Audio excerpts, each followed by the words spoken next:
For almost 5 hours, an early morning fire tore through Barney's Billiards. They said everything's gone, completely gone. 25-year business just turned into toast. A bystander captured the moments firefighters arrived as thick black smoke poured out of the building. The slate on the pool tables may not burn, but the rest of it will. And it did. The 3-alarm blaze spreading quickly through the walls and ceiling. Too dangerous to attack from within, firefighters forced to fight from above. There is roof collapse. This is a built-up roof, meaning there's tar, gravel, tin, metal, and part of that ceiling collapsed from the fire in the first floor. Tanya Hansen was at a friend's house across the street when the fire broke out. She says it was hard to watch because earlier this month, our house went up in flames, which you guys were there. To see this morning, what's going through your mind? I'm just having flashbacks. At this fire, painful memories amidst real-time devastation and a glimmer of hope. Jason, what are you going to do next? Call the insurance man and just rebuild, man. We ain't going nowhere. My family's been here forever. Barney's is not going. We'll rebuild it. We'll make it better than it was. It's about all we can do. For this small business owner, optimism is the one thing the fire didn't burn. In Northwest Harris County, John Fenolio, 13 Eyewitness News. It's a workplace drama, and the workplace is football. That, in a nutshell, is what Hard Knocks is all about. A behind-the-scenes look at an NFL team's training camp. The Texans are giving HBO and NFL Films unprecedented access to the players and the coaches. We are embedded here. I mean, we're here when these guys wake up. Not every single member of our crew, but there'll be someone here when they get here, and there'll be someone here when they leave. A crew of 30 moves into a city and shoots 5 weeks of training nonstop, 14 hours a day. For every 1 hour that airs of Hard Knocks, we shoot 300 that don't. A lot of that focuses on the team's superstars. You know, you can't go wrong having a presence like J.J. Watt around. But the real heart and soul of the show, the names and faces you don't know.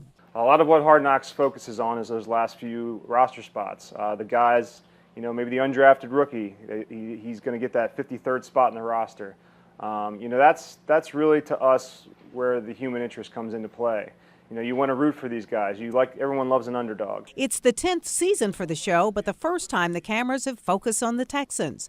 And they've already figured out there will be challenges on this assignment. I mean, this is the hottest place I've ever been. As for the fans, they're just hot to see the final outcome. It's about time we get recognized, and Texans are awesome. J.J. Watt's a great representation of our city.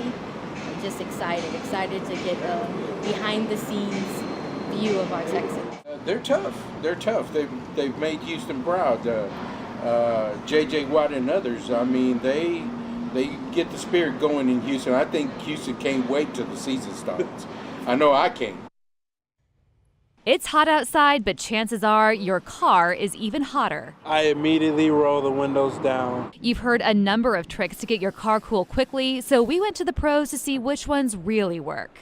It's a good idea to crack the window just a little bit. Mechanic Sam Elnahas says when you park in the sun, keep a window open to let the air circulate. And when you return to your car, use this trick to push the hot air out from the bottom. Turn your AC on the floor well vent. It pushes the hot air out. Use a sunshade for your windshield. And if your seatbelt and steering wheel are too hot to touch, spray water on it. Evaporation will help cool it off.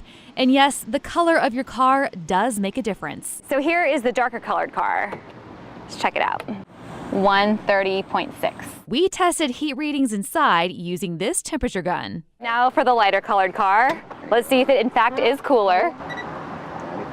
95. But even if you choose to drive a black car, you can still keep it cool by checking your fluids before you even get behind the wheel. Checking your Freon, make sure it is the level is full. And if your car overheats, follow this advice. Turn the heater on to get all that heat out of the engine, and just pull over in a safe place and open your hood to release some of that heat and turn your engine off. Do not drive your car while it's overheating. Because the only thing worse than a hot car is a car that doesn't run at all. Catherine Whaley, 13 Eyewitness News. Imagine the city of Houston disappearing beneath you as you soar into the heavens on a commercial craft designed specifically for taking people to the edge of space. Where they will be able to look out the window and see black sky and the curvature of the earth and experience the magic of weightlessness. It's an interstellar experience one step closer to becoming a reality. There are now 9 commercial licensed spaceports. Today, we become the 10th. Today, the Federal Aviation Administration granting formal approval to the Houston airport system to transform the 100-year-old Ellington Airport into a modern-day commercial spaceport. Supporters say the planned series of projects will spur innovation, create jobs, and strengthen the city's reputation as a leader in space exploration. We've got the companies today that are going to make these announcements, that they are committed, that they see the vision, they see the future as well and as clearly as we do, and let there be no doubt that Houston is still in the aerospace industry. Projects would be funded by private-public partnerships, state and federal grants, and revenue from the airport system itself, and could include spacecraft manufacturing, astronaut training, zero-gravity experimentation, even a site for launching microsatellites.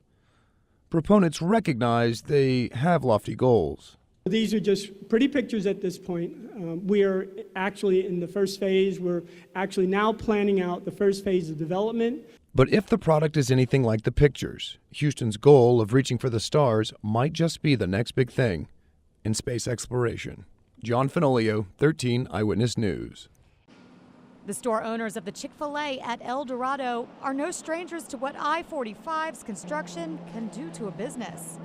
We actually had to tear down a Chick-fil-A location on Bay Area Boulevard a few years ago to make room for the expansion.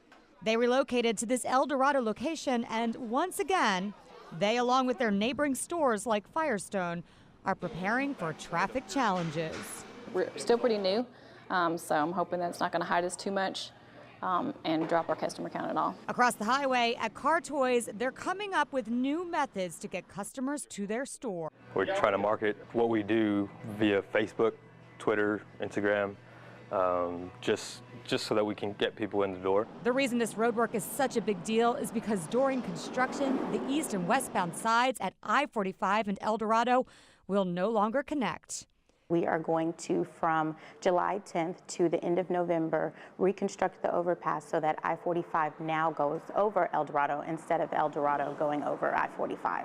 After, the I-45 frontage and El Dorado will be at grade, which will make the traffic flow much better. But in the meantime, the detours are daunting. Based on current traffic patterns and the fact that Bay Area and 2351 do not have U-turns, we decided that it would actually be easier and better for the traffic patterns if they went to NASA Road 1 and Dixie Farm Road because they have U-turns, so they don't have to wait through the lights. Still, local businesses remain optimistic. We can't do anything about the traffic, and so when we open our doors, we just strive to serve the best food we possibly can. Rebecca Spira, 13 Eyewitness News.